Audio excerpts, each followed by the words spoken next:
How to deal with a flooded yard with only a garden hose.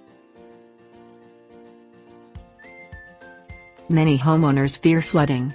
It can ruin yards and gardens and cause countless problems with staining and mold inside the home. Even those who don't live in flood zones can have flooding problems during very heavy rains or when snow melts in the spring. A great thing to have is a sump pump in your basement, which will keep your house flood-free in all but the worst of conditions. However, you can't install a sump pump in your backyard. It is also fairly difficult to bail out a yard. A siphon is the easiest, fastest way to drain your yard. You can purchase water pumps that have siphons specially designed for yards, but they are not necessary. You can create a siphon using items in your home. Things you will need: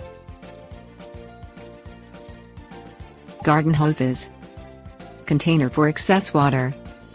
Connect 2 or 3 garden hoses together. If you have a small backyard, this should be enough.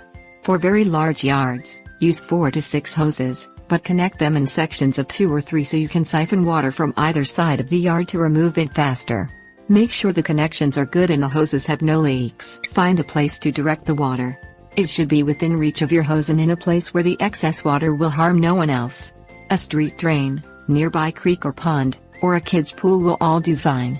Toss one end of the hose into the center of the flood and the other into the receptacle to make sure the hose is long enough. Add another hose if necessary.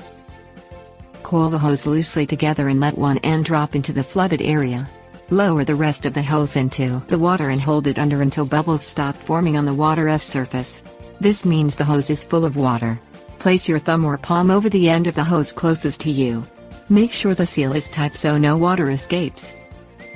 Drag the end of the hose to the receptacle and get it as close to the receptacle as you can. Direct the end of the hose downward and remove your hand. Water should pour from the end of the hose. This will continue until the flood end of the hose runs out of water. Watch to make sure the water continues to flow. If it runs out, check on the flood. If there is still water in your yard, repeat steps 3 and 4 until all of the water is gone.